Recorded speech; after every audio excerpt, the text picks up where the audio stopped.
Hey there, lovelies. How are you? Welcome to the Holy Shed, the littlest parish in Christendom, which apparently stretches all the way down here to Australia.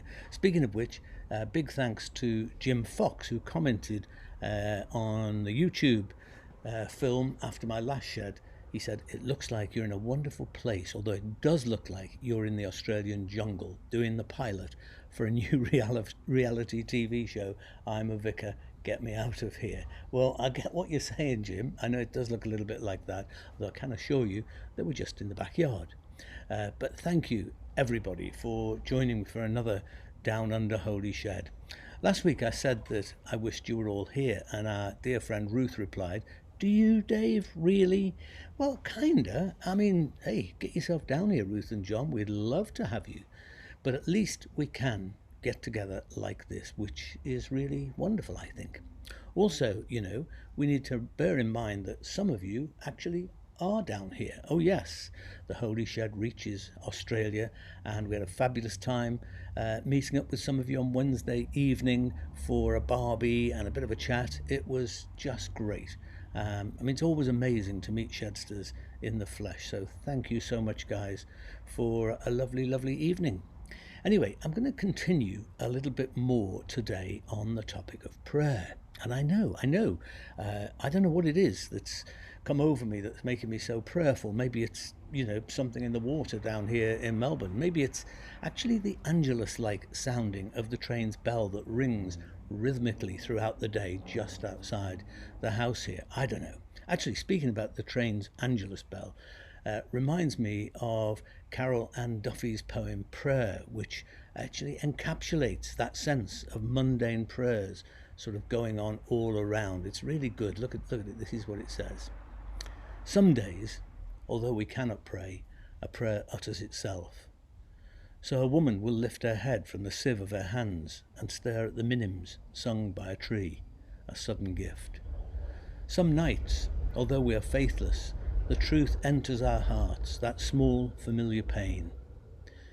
Then a man will stand, stock still, hearing his youth in the distant Latin chanting of a train. Pray for us now.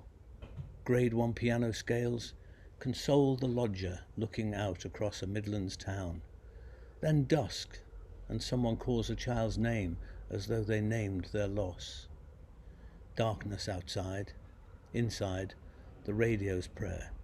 Rockall, Malin, Dogger, Finisterre."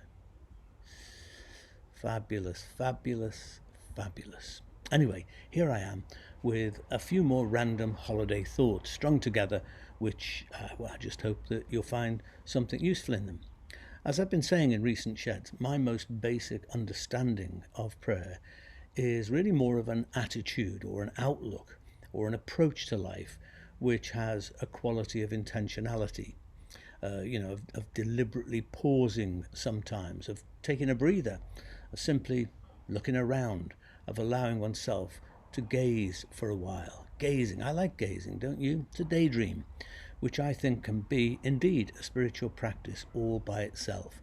Reverie. Don't you love that word, reverie? It means being lost in your thoughts, daydreaming. It's a huge source of creativity, though I could never actually convince my teacher about that when he constantly told me that I was too much of a daydreamer. But yes, reverie is a source of creativity. Many people tell us that. But also, I think it's a source of prayer. It's a kind of contemplation, really, which is certainly something that I can personally relate to. One of the classic definitions of prayer is the lifting up of heart and mind to God, the lifting up of heart and mind to God, which for me is often expressed, as I say, in daydreaming. But what it means will differ, I think, from person to person. Brother David Steindl Rast, who I've introduced to you in the past in the Holy Shed, likes to say that a mystic isn't a special kind of person, but every person is a special kind of mystic. And I think it's a bit like that with prayer. There's no standard pre-pack thing that we can order on the heavenly internet called the gift of prayer. Prayer is an experience unique to each of us because life is unique. We are unique, and we all experience life and God and prayer uniquely. For many of us, especially those of us in the Protestant traditions, we've been groomed into the idea that prayers equal words. We've got books full of pre-packed prayers, some of which are wonderful, others not so much. But praying means saying things to God, we're told. And this is precisely where many of our hang-ups about prayer arise, I think, especially when our prayers consist of words that are, petitioning God for very specific things. Because, when there seems to be no answer, we can feel disillusioned or let down by God, or we think that we're doing it wrong, or we haven't got enough faith, all of which can be very harrowing. But prayer isn't necessarily about words, as we've been saying, or about direct requests for things, even though, we may sense deep longings, but those longings don't necessarily surface in words. For some of us, feelings are more important. A welling up of compassion, even without any words, is a form of prayer. Tears are an amazing form of prayer that certainly need no words, cannot find words. Joy and excitement can be prayers, feelings of unutterable ecstasy or sorrow or anger or longing and yearning. Feelings and emotions cannot necessarily be put into words, and it really doesn't matter. The feelings themselves are a beautiful, incredible kind of prayer. Feelings are prayers too.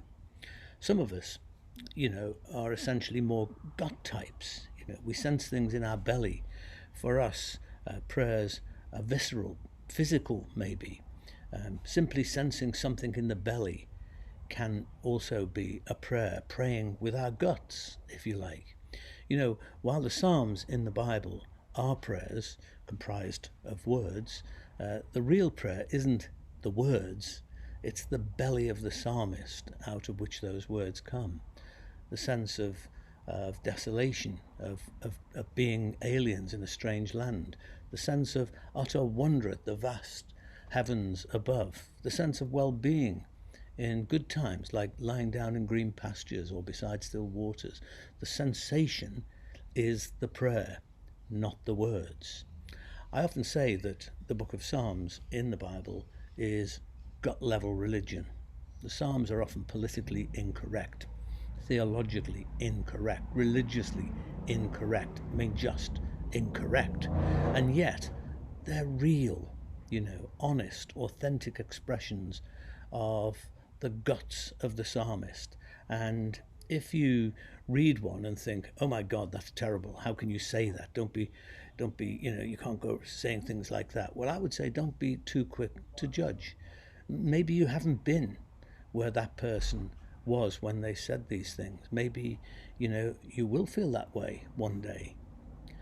Some of us do love to inhabit words, that's for sure, and churches are often very wordy, which is one reason why others of us struggle with church. We experience prayer more as an intuitive sensation, walking in the woods or on a hilltop in an Australian jungle.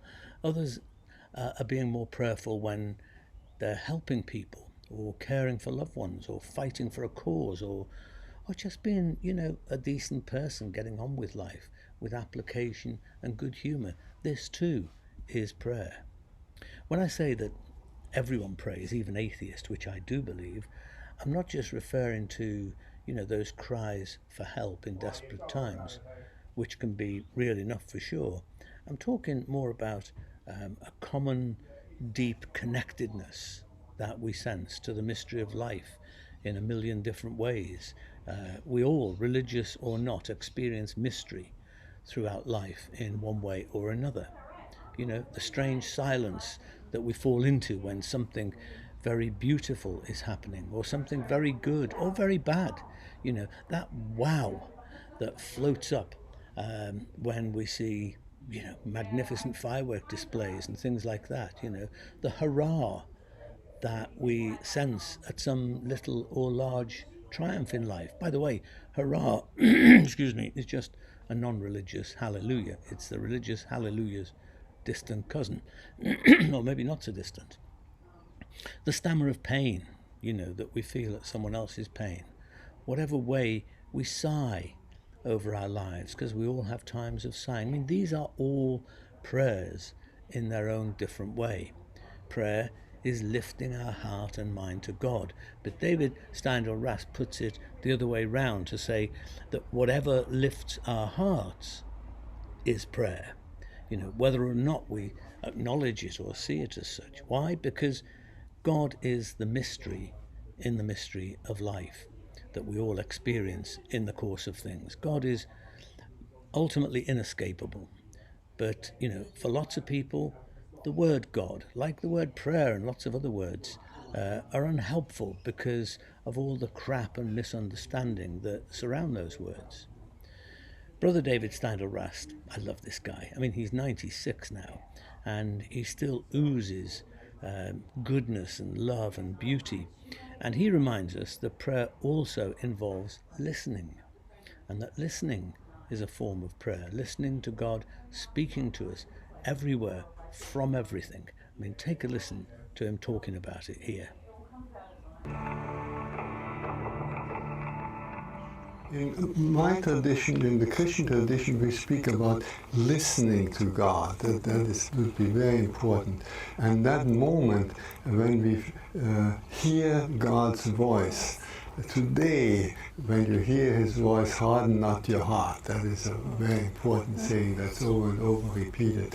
And that means now, at every moment, today, every moment.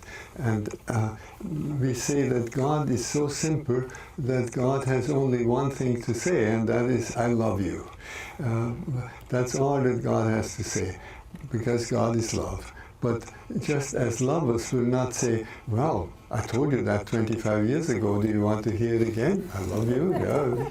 But they will repeat it over and over in ever new ways, in poems, in caresses, in songs, in presents, in flowers, and find ever new ways of saying I love you. So God finds ever new ways of saying, and everything that is around, everything, every person, every situation is another way of God saying I love you. And so for us to come alive to that, we have to learn those many different languages that God speaks. And God says I love you when we eat a strawberry in strawberry language, and that is not translatable into any other language. You just have to have tasted a strawberry.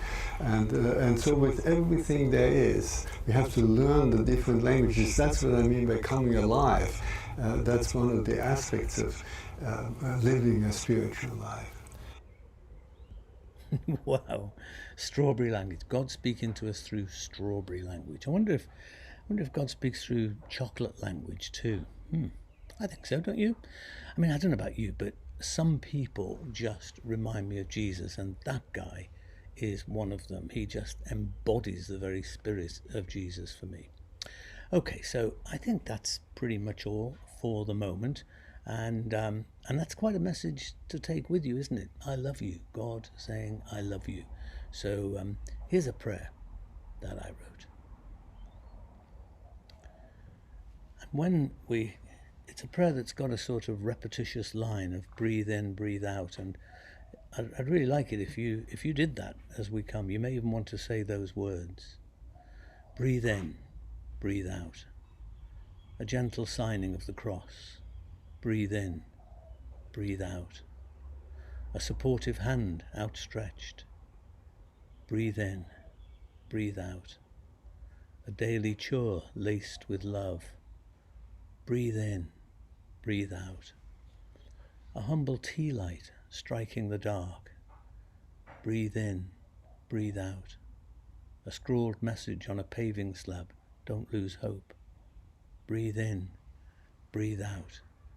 A single flower placed in a vase. Breathe in, breathe out. An unprompted apology. Breathe in, breathe out.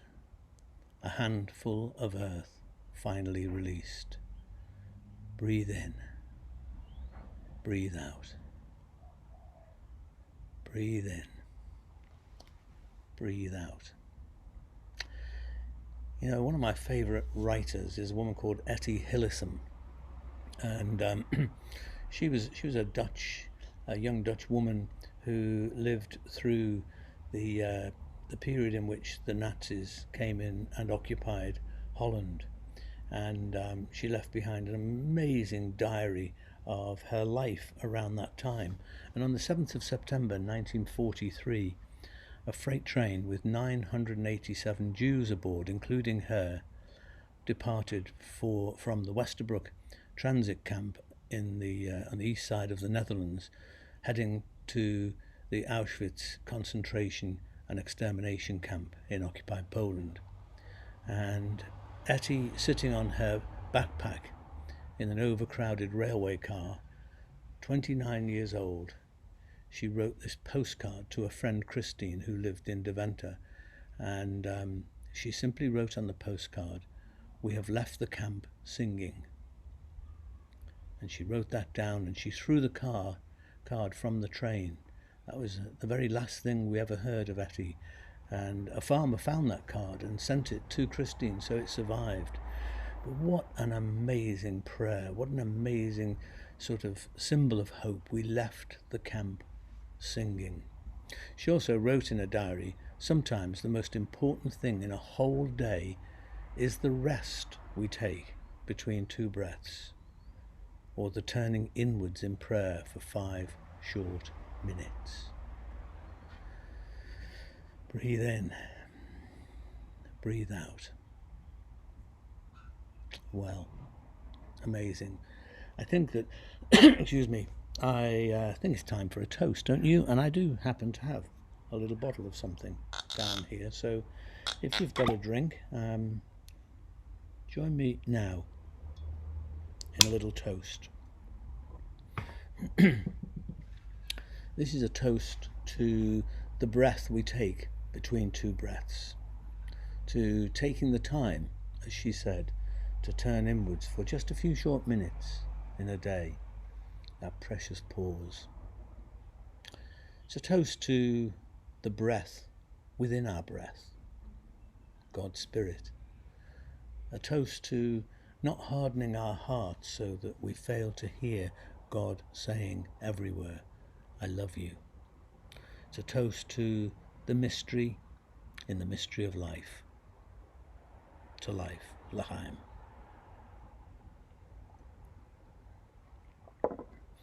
Very, very nice. Okay, well, you know, if you have enjoyed being with me here in the shed, if you like what I'm doing, you can support us by buying us a coffee or a whiskey. And you do that very simply by following the link on the page here to the coffee site. The link is also always at the top of the posts on the Holy Shed Facebook page. And thank you for all the ways in which you support and encourage us in what we're doing. I'm going to finish in a moment with a sublime piece of music written by John Rutter, the composer John Rutter, and he wrote this, as he will explain at the beginning, as a prayer for the people of Ukraine. And I think it'll blow you away as it blows me away. So, hey, have a great week. Be kind to the universe. Be kind to people. Be kind to yourself. Stay human. And I'll see you very soon. Enjoy this. How can a composer respond to a global tragedy? I suppose by writing music. 1, 2, 3, 1. Like everybody, I have been shocked and dismayed by the events of recent days.